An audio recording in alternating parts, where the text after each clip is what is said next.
सो हाँ, welcome next part में, जो कि नेक्स्ट पार्ट है आपका ह्यूमन एंड कलरफुल वर्ल्ड का। इस नेक्स्ट पार्ट में सबसे पहले जो मैं आपको बता रहा हूँ वो डिस्कशन है डिफेक्ट्स का। मतलब अब आंख भाई है, चंगा वाला है, सब कुछ ठीक है, बट कुछ प्रॉब्लम भी तो होते ही होते हैं और होना भी मतलब लाजमी है। तो अब इसमें सबसे फर्स्ट जो 3 टाइप के हैं defects, myopia, hypermetropia and presbyopia. देखिए, इसमें आपको मैं पहले बताऊंगा मायोपिया के बारे में अच्छे से। हाइपरमेट्रोपिया का काम आपका है, रेस बायोपिया भी बहुत इजी है। आप बोलोगे क्यों इजी है? कुछ ऐसा पंगा नहीं है, घबराने की कोई जरूरत नहीं है, बोलोगे तो भी करवा दूंगा, लेकिन मतलब काफी इजी है और यार आप खुद कर लोगे तो आपको एग्जैक्ट समझ में आ जाएगा। तो स्टार्ट करते हैं पहले मायोपिया से। देखो, मायोपिया में सबसे पहले क्या होता है, इसको बोलते हैं नियर साइटेडनेस। पहली बात, नियर साइटेडनेस का मतलब क्या है कि आपको नजदीक की चीजें तो दिखेंगी, दूर की चीजें नहीं दिखेंगी। जैसे आप मान लो क्लास में हो, क्लास आपका बड़ा है, आप सबसे बैक ऑफ द बेंच पीछे बैठे हो, तो आपको पीछे से अगर ब्लैक बोर्ड नहीं दिख रहा है तो आपको मायोपिया है, मतलब आपको चश्मे की जरूरत है। समझ रहे हैं आप? तो मायोपिया मतलब आपको नजदीक की चीजें तो क्लियर दिखेंगी, लेकिन दूर की चीजें आपको क्लियर नहीं दिखेंगी। क्लियर, इसलिए हम बोलते हैं इसको नियर साइटेडनेस। इन मायोपिया और हाइपरमेट्रोपिया में क्योंकि लोग कंफ्यूज हो जाते हैं, इसलिए आपको पहले ही वार्निंग है कि आप सिर्फ, मैं मायोपिया बता रहा हूं, सिर्फ मायोपिया पे फोकस करना। हाइपरमेट्रोपिया उसका जस्ट अपोजिट है, तो कुछ याद रखने की, दोनों को सेपरेटली याद रखने की जरूरत नहीं है। सिर्फ एक को याद रखना है और दूसरे को उसके अपोजिट को रिलेट कर देना है, दैट्स इट। दोनों को याद रखने की कोशिश करोगे, मैं सब बार बार बोल रहा हूं, आपको कंफ्यूजन क्रिएट हो जाएगा, याद नहीं होगा, इसीलिए एक को याद रखना है, ठीक है। तो मायोपिया का आपको पहले बता दिया, नियर साइटेडनेस है, मतलब नजदीक। अगर मैं हिंदी में आपको लिख दूं तो नियर चीज, मतलब हिंदी में क्या, नजदीक की चीजें आपको दिखेंगी क्लियरली, दूर की चीजें नियर क्लियर। मैं याद रखने के लिए अपने आप को मतलब किया था नियर क्लियर, मतलब नजदीक का क्लियर दिखेगा, दूर का नहीं दिखेगा, तो आप ये नियर क्लियर याद रख सकते हैं। क्लियर। उसके बाद मायोपिया, ये देखिए पहले नॉर्मल आई समझिए। नॉर्मल आई में क्या होता है, ये रेटिना है आपका, इमेज यहाँ पे देखिए, तीनों लाइट जो आ रहा है, एक कॉन्वेक्स लेंस आपकी आंखों में ऑलरेडी होता है, मैंने बताया।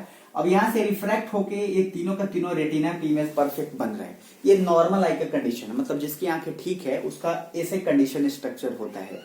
अब यहाँ पे मैंने लिखा है मायोपिक आई, जिसको अब दूर की चीजें क्लियर नहीं दिख रही, मतलब उसको मायोपिया हो चुका है। उसके साथ होता क्या है कि जो इमेज यहां बनना चाहिए वो इमेज वहां नहीं बन के उससे पहले बन जाए। देखिए, इस तीनों का तीनों रिफ्रैक्ट होके यहां पे बन जा रहा है लेंस से, यहां पे बनना चाहिए था, लेकिन बन कहां रहा है, यहां पे। इसी के कारण उसको दूर की चीजें क्लियर नहीं दिखती हैं। तो अब क्या करते हैं हम, जब आप डॉक्टर के पास जाते हैं तो डॉक्टर क्या करेगा कि यहां पे कॉनकेव लेंस लगा देगा। कॉनकेव लेंस यहां पे ऑलरेडी लगा देगा। जैसे ही कॉनकेव लेंस लगाएगा तो क्या फायदा होगा, ये पूरा का पूरा रिफ्रैक्शन यहां पे पहुंच जाए, यानी कि जिसका आंख, जिसको मायोपिया होगा, उसके कॉनकेव लेंस उसमें लगे हुए होंगे, और कॉनकेव लेंस क्या करेगा कि एग्जैक्ट इमेज को रेटिना पे पहुंचा देगा। ये मेन कंडीशन है। नॉर्मल की कंडीशन क्या है, इमेज जब तक यहां पे नहीं बनेगा तब तक किसी को क्लियर दिखेगा नहीं। मायोपिया में इससे पहले बन जाता है तो उसको किसे क्लियर दिखेगा, दूर का चीज, इसीलिए हम आगे कॉनकेव लेंस लगा देते हैं। कॉनकेव लेंस जैसे ही लगाते हैं, कॉनकेव लेंस लगाने से सीधा इमेज वहां पे पहुंच जाता है। आपको क्लियर दिख रहा है? अब आपसे एक रिक्वेस्ट है, ये करेक्शन हो गया। करेक्शन करने के लिए हम क्या करते हैं, कॉनकेव लेंस, मायोपिया को ठीक करने का क्या कंडीशन है, कॉनकेव लेंस। आप जल्दी से हाइपरमेट्रोपिया सिर्फ देखिए पेज, फटाक से, जल्दी से।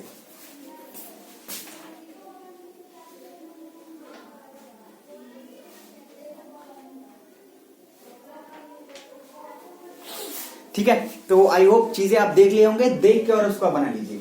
तो बस आपको सिर्फ ये याद रखना है, हाइपरमेट्रोपिया का सेम कंडीशन। अब इसमें क्या है, देखिए इमेज मायोपिया वाला जिसका आंख है उसको पहले बन जा रहा है, तो हाइपरमेट्रो में क्या होगा, उसके आगे बन जाएगा, यानी कि उसका इमेज आगे चला जाता है। तो उसको ठीक करने के लिए हम लगाते हैं उसमें कॉन्वेक्स लेंस। बस एक याद रखना है, दूसरे का अपोजिट कर देना है, दूसरा कोई टेंशन नहीं लेना है, ठीक है।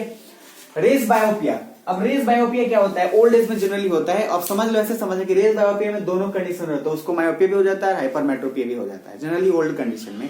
इसीलिए इसमें बाईफोकल लेंस यूज करते हैं, और बाईफोकल लेंस इसलिए यूज करते हैं ताकि उसमें मायोपिया और हाइपरमेट्रोपिया दोनों को हो गया, दो हो गया। बाईफोकल लेंस मतलब बाई मतलब दो, तो कॉनकेव लेंस भी यूज करते हैं और कॉन्वेक्स लेंस भी यूज करते हैं। क्लियर, वो ठीक होने के लिए, वो आपका बुढ़ापे में होता है।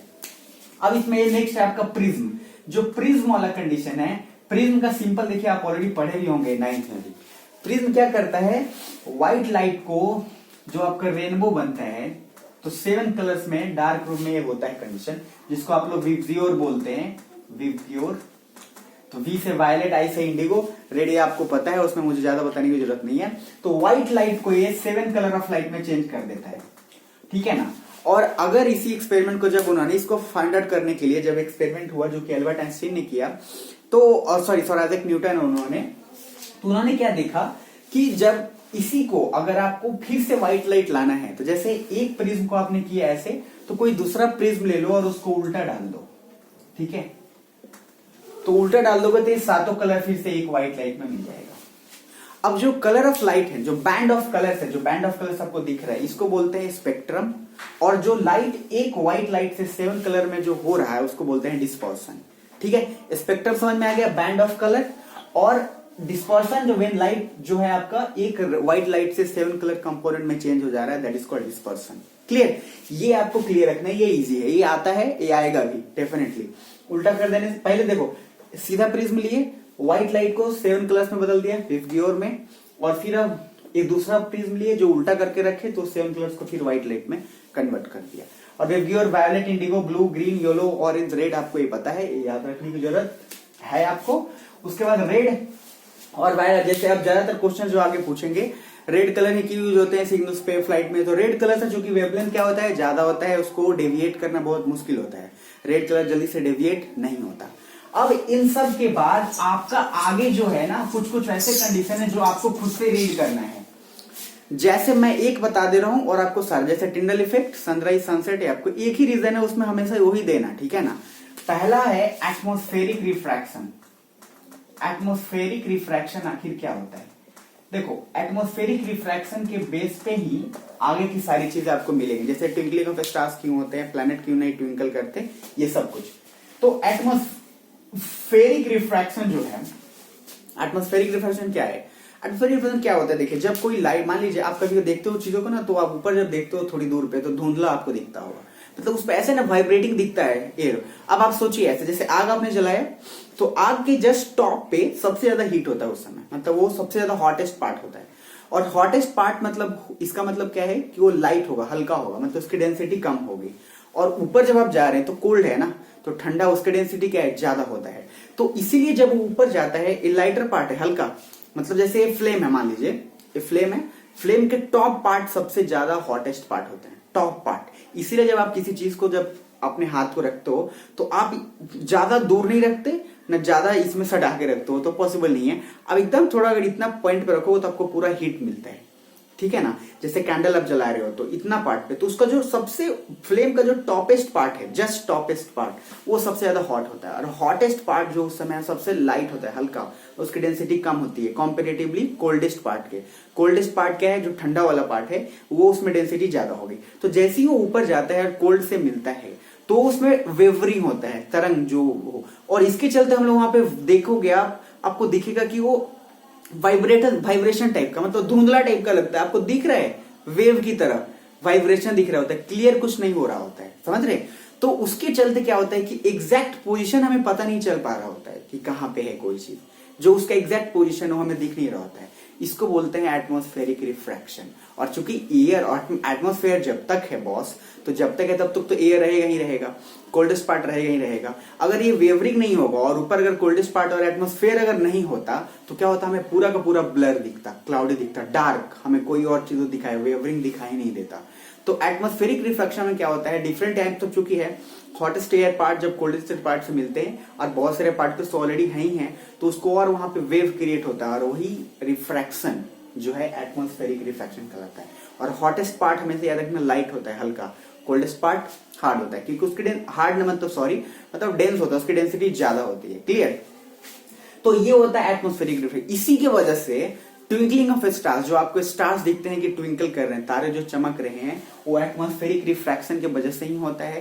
तारे आपको दिखते हैं कि बहुत छोटे हैं, जबकि तारे छोटे नहीं है, आपको इसलिए वो छोटे दिखते हैं कि वो काफी दूर हैं, और वो भी सिर्फ एटमॉस्फेरिक रिफ्रैक्शन की वजह से ही होता है। नेक्स्ट उसके आगे, ट्विंकलिंग ऑफ स्टार्स के आगे और भी है, सनराइज एंड सनसेट। जैसे सन आपको जो दिखता है जब आता है तो 2 मिनट पहले हमें दिख जाता है, और सनसेट 2 मिनट बाद, वो भी एटमॉस्फेरिक रिफ्रैक्शन की वजह से ही होता है। तो आपको इसके आगे बहुत सारे ऐसे फंक्शन हैं जो इसके कारण होता है। और एक होता है आपका स्कैटरिंग ऑफ लाइट, जिसमें टिंडल इफेक्ट का कारण है। टिंडल इफेक्ट क्या होता है, उसमें भी एटमॉस्फेरिक रिफ्रैक्शन होता है, प्लस टिंडल इफेक्ट में एक और कारण होता है। जैसे सबसे इंपॉर्टेंट क्या होता है टिंडल इफेक्ट में, कि आप अगर जैसे लाइट जब भी पास सन का लाइट है, अब एटमॉस्फेयर है, डिफरेंट डिफरेंट टीनी पार्टिकल्स हैं, इतने सारे पार्टिकल्स से टकरा कर वो वापस जा रही होती है, इतना सारा रिफ्रैक्शन हो रहा होता है। अब इसमें एक क्वेश्चन जैसे आता है ना कि ब्लू कलर जो आपको बताया विजियोर में, ब्लू कलर स्काई का क्यों होता है, उसके पीछे ये रीजन है क्योंकि ब्लू कलर को जल्दी से रिफ्रैक्ट करके वेवलेंथ चूंकि उसका शॉर्ट होता है तो उसको फैलाया जा सकता है रिफ्रैक्शन के थ्रू, क्योंकि इतने सारे पार्टिकल्स से गुजरता है कि इंटरनली भी फिर एक्सटर्नली होके वो पूरा का पूरा डिस्ट्रीब्यूट हो जाता है। लेकिन रेड कलर नहीं होता है डेविएट जल्दी। रेड कलर डेविएट नहीं होने का भी कारण है क्योंकि उसका वेवलेंथ काफी बड़ा होता है, मतलब लॉन्ग वेवलेंथ होता है, जिसके चलते वो डेविएट नहीं होता। इसीलिए हमें दूर से चीजें दिख जाती हैं रेड कलर, और जितने भी टावर पे होते हैं फ्लाइट में जो होते हैं रेड कलर ही होते हैं ताकि दिख जाए। टावर पे रेड कलर क्यों होता है कि फ्लाइट अगर जा रहा है तो उसको एग्जैक्ट पता होता है कि इतने हाइट पे टावर है, इसलिए रेड कलर होता है। तो अब ये सब का सब उसमें रीजन एटमॉस्फेरिक रिफ्रैक्शन का होता है। टिंडल इफेक्ट में एक और कारण होता है, जैसे आप ऐसे समझो कि अगर आपकी जैसे हाँ आप देखोगे ना पिक्चर में कि सनलाइट आ रहा है और पूरा एकदम फॉरेस्ट है तो कैनोपी बनता है, जो कैनोपी पूरा फॉरेस्ट घना जंगल है, और देखो को सनलाइट सुबह के एकदम किरण आ रहा है और व्हाइट पूरा दिख रहा होता है। आप ऐसे समझो, मतलब आप एक कमरे में, अगर आपने एक कमरे में क्या किया कि धुआं लगभग किया और एक होल किया आपने किसी एक पॉइंट पे कमरे में, तो जो लाइट रहता है उस समय ना उसको क्लियर विजिबल होगा। क्लियर सॉल्यूशन में विजिबल नहीं होता है कभी भी लाइट रे। लाइट रे तभी होता है जब वो colloidal solution different different tiny particle से पास होकर आ रहा है तो क्लियर बीम उसका दिखता है। जैसे मैं कमरे की बात करूं तो धुआं कर दो और सन का लाइट के लिए थोड़ा होल कर दो, तो जब वो लाइट रहेगा तो आपको क्लियर दिखेगा, तो वो भी एक टिंडल इफेक्ट है। क्लियर। उसकी आगे जो भी आप पूछे ना, जो भी चीज, उसमें एटमॉस्फेरिक रिफ्रैक्शन जरूर डालना, चाहे कोई भी कारण हो। एटमॉस्फेरिक रिफ्रैक्शन के कारण हमें बहुत सारी चीजें अपने एपरेंट पोजीशन पे, एग्जैक्ट पोजीशन पे नहीं दिखती है। क्लियर। तो आई होप ये चीजें और एक बार आप जरूर पढ़ लेंगे। ये चीज मैंने जो बताया उसमें दिमाग में एक बार रखना है, एटमॉस्फेरिक रिफ्रैक्शन तो डालना ही डालना है। टिंडल इफेक्ट भी आपको पता गया, डिफरेंट डिफरेंट पार्टिकल्स के जाने से पूरे स्कैटर्ड करता है, बहुत बार रिफ्रैक्शन और चीजें अंदर होती हैं उसके, ठीक है ना। सन का सेट 2 मिनट हमें पहले दिख जाता है, सनराइज सनसेट 2 मिनट बाद दिखता है, उसके पीछे भी एटमॉस्फेरिक रिफ्रैक्शन का कारण है। और इस तरीके के बहुत सारे ऐसे इशू जो भी होते हैं वो ये होते हैं, मतलब उसके पीछे प्लैनेट नहीं ट्विंकल करे तो उसके पीछे भी एटमॉस्फेरिक रिफ्रैक्शन का कारण है। तो आप सब में एटमॉस्फेरिक रिफ्रैक्शन जरूर डालना। फिर मिलते हैं नेक्स्ट वीडियो में, तब तक आपको जो प्रॉब्लम है पूछ लेना, बट ये चीजें रिवाइज जरूर कर लेना, ठीक है ना। तो आई होप कि आपको चीजें अच्छा लगा होगा, डाउट होगा तो आप मेरे से पूछ सकते हैं, कोई इशू नहीं है। फिर मिलते हैं नेक्स्ट वीडियो में।